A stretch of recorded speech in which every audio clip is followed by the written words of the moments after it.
আসসালামু আলাইকুম। Manas blog and cook চ্যানেলে সবাইকে স্বাগতম। কেমন আছেন আমার প্রিয় বন্ধুরা? আশা করছি সবাই ভালো আছেন। আলহামদুলিল্লাহ আমরাও বেশ ভালো আছি।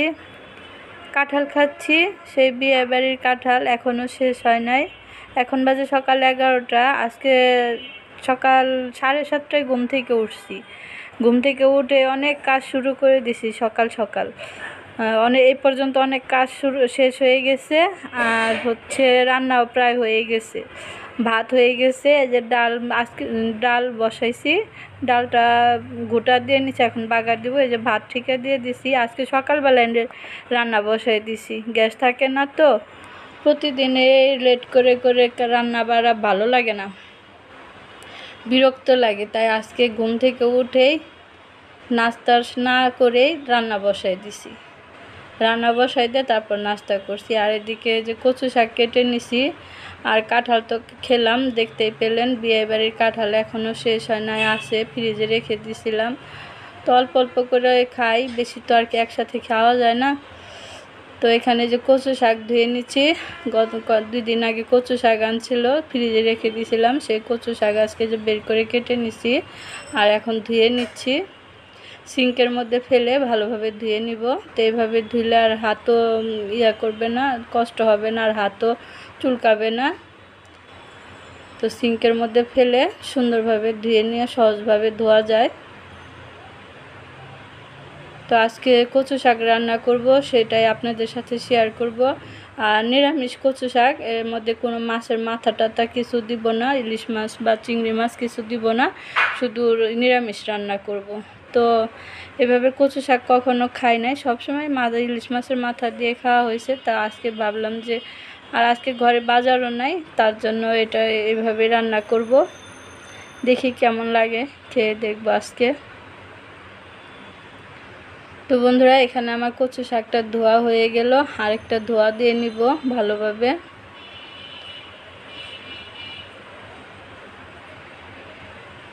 তো এখন ভালো পানি দিয়ে ধুয়ে নিলাম। এখন সিদ্ধ বসাই দিব একটা হাঁড়িতে করে। এই তো হাঁড়িতে করে বসাই দিছি চুলায়, আর সামান্য একটু লবণ দিয়ে ঢেকে দিব। আস্তে আস্তে কচু শাকটা সিদ্ধ হয়ে যাবে। এই তো বন্ধুরা, দেখতেই পাচ্ছেন যে কচু শাকটা সিদ্ধ হয়ে গেছে, কত সুন্দর, কত কমে গেছে দেখতে পাচ্ছেন। একদম হাঁড়ি ভরা ছিল পুরো পর্যন্ত, এখন কমে কত অল্প একটু হয়ে গেছে।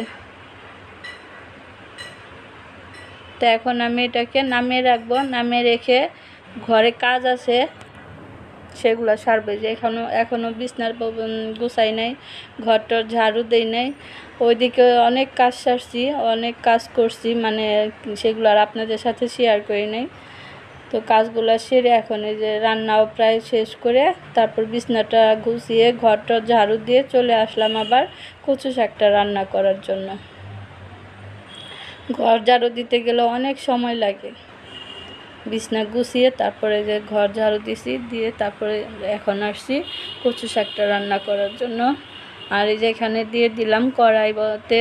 কড়াই গরম হবার পর তেল দিয়ে দিছি,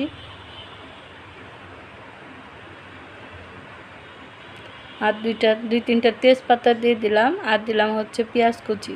কাঁচামরিচটা পরে দিব, কাঁচামরিচটা এখন দিব না। পেঁয়াজটা একটু ভেজে নেই, ভেজে নিয়ে তারপর রান্নাটা শুরু করি। তো বন্ধুরা, পেঁয়াজটা হালকা ভেজে নিলাম। এখন দিয়ে দিব সামান্য একটু আদা রসুন বাটা, বেশি দিতে হবে না, কারণ কচু শাকের পরিমাণ তো কম, তাই অল্প একটু দিলেই হবে। আর কচু শাকের পরিমাণটা বেশি হলে একটু বাড়িয়ে দিলে হবে। এখানে আমি আদা রসুনটা কষিয়ে নিলাম। এখন দিয়ে দেবো মশলা, হলুদের গুঁড়া, মরিচের গুঁড়া, ধনিয়ার গুঁড়া পরিমাণ মতো দিয়ে কষিয়ে নিব। পানি দিয়ে মশলাটাকে কষাবো।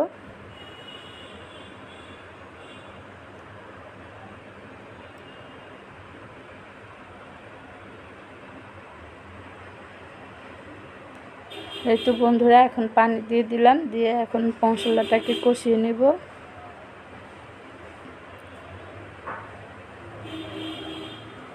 অনেকে তো অনেকভাবে কচু শাক খান, তো এইভাবে খেয়ে দেখবেন, রান্না করে অনেক ভালো লাগে।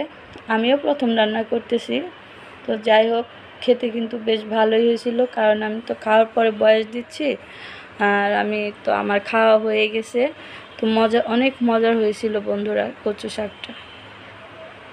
তো এখানে মশলা কষানো হয়ে গেছে, এখন আমি দিয়ে দিব এই যে সিদ্ধ করা কচু শাক।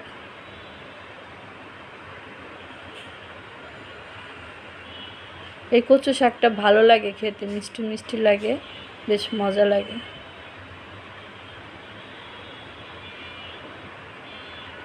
এটা নারকেলি কচু, ছোট ছোট, মানে বড় না, ছোট একদম, এখনো বড় হয় নাই, আরো বড় হতো। তো এটা হচ্ছে নারকেলি কচু। আর এই যে পর্যায়ে দিয়ে দিলাম, এখন দিয়ে দিলাম হচ্ছে কাঁচামরিচ, ফালি করা কাঁচামরিচ। তো বন্ধুরা এই যে কচু শাকটা আমার রান্না করা হয়ে গেছে, দেখতেই পাচ্ছেন। তেলের মধ্যে একদম রান্না করে নিলাম, ভাজা ভাজা করে। আর দেখতে কিন্তু অনেক সুন্দর হয়েছে, মাশাআল্লাহ আমি যেমন চাইছিলাম সেরকমই হয়েছে। আমার কাছে এই কচু শাকটা খুব ভালো লাগে খেতে। আর এই যে শেষে নামাবার সময় দিয়ে দিলাম 1 চামচ জিরার গুঁড়া।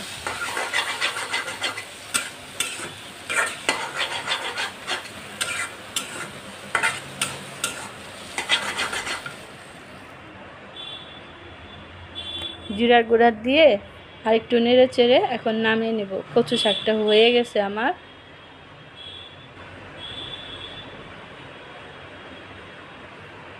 দেখতে খুব সুন্দর হয়েছে, ক্যামেরায় ভালো বোঝা যাচ্ছে না, কিন্তু এর এমনি কিন্তু বাস্তবে অনেক সুন্দর লাগছে, মানে অনেক সুন্দর হয়েছে।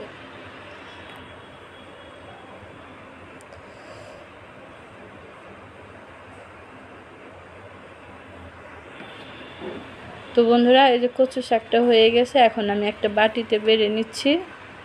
দেখুন কি সুন্দরভাবে পড়ে গেল, মানে রান্নাটা অনেক সুন্দর হয়েছে। একদম গরম ভাপ উঠতেছে দেখুন। এখন আমি বাটিতে ছড়িয়ে দিলাম। তো মাশাআল্লাহ দেখতে অনেক সুন্দর হয়েছে, খেতেও অনেক ভালো লাগবে। তো বন্ধুরা আমার ভিডিওটা প্রথম থেকে শেষ পর্যন্ত স্কিপ না করে দেখবেন। দেখার শুরুতে একটা করে লাইক দিয়ে দিবেন, শেয়ার করবেন, সাবস্ক্রাইব করবেন, পাশের বেলটা অন করে রাখবেন, যাতে করে আমার নতুন ভিডিও আপনাদের কাছে সবার আগে পৌঁছে যায়, আপনারা দেখে নিতে পারেন। তো এখানে যে কচু শাকটা আমি বেড়ে নিছি বাটিতে, এখন সোহাগের আব্বু আর কি খেতে বসবে। আজকে অনেক তাড়াতাড়ি রান্না করছে, হয়ে গেছে, এখন বাজে 2:30। আজকে 2:30টার সময় আর কি সোহাগের আব্বুকে খেতে দিতে পারলাম। সব সময় তো 4টা বেজে যায়, 5টা বেজে যায়, আজকে 2:30টার সময় আমার রান্না শেষ। বলতে পারেন কি সুন্দর। তো ভাবছি এইভাবে আর কি রান্না করবো, সকাল সকাল উঠে রান্নাটা বসিয়ে দিব, যাতে করে আর কোনো সমস্যা না হয়। তো এই যে দেখতেই পাচ্ছেন সোহাগের আব্বু কচু শাক দিয়ে ভাত খাচ্ছে।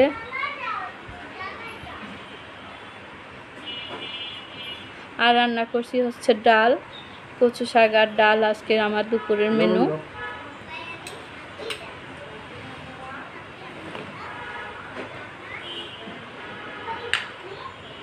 লবণ ঠিক আছে, কিন্তু সোহাগের আব্বু একটু লবণ বেশি খায়, সেই জন্য লবণ নিচ্ছে। আর আমার কাছে কিন্তু লবণ একদম ঠিকঠাক পারফেক্ট।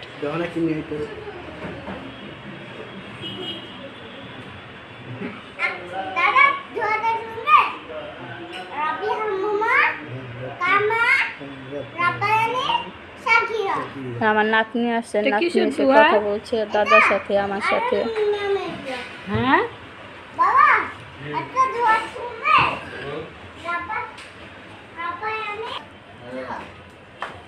তো সোহাগের আব্বু খেয়ে তো অনেক প্রশংসা করলো কচু শাকের, কচু শাকটা যে এত মজা হয়েছে।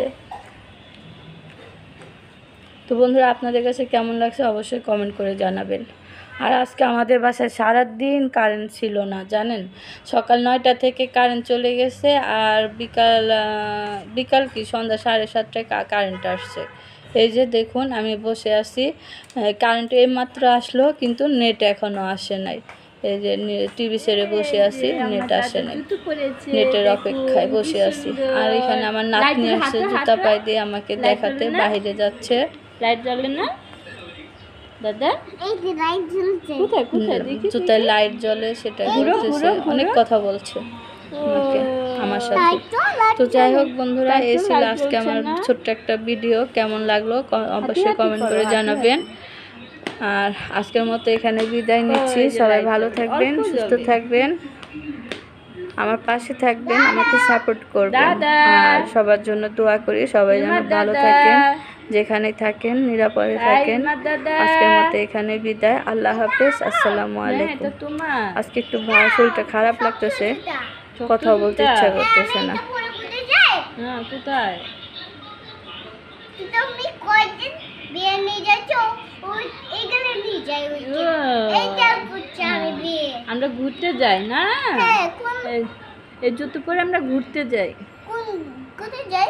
ও সমুদ্রের পাড়ে, নদীর পাড়ে, তারপরে কৃষি মার্কেট, তারপরে হচ্ছে হাসপাতালে, তাই না? কোন ফলে? ওই যে কোন হাসপাতালে, কোন ফলে নিতে? ওই যে কি যেন, কি হাসপাতালটা ভুলে গেছি। এটা কি ফল বলে?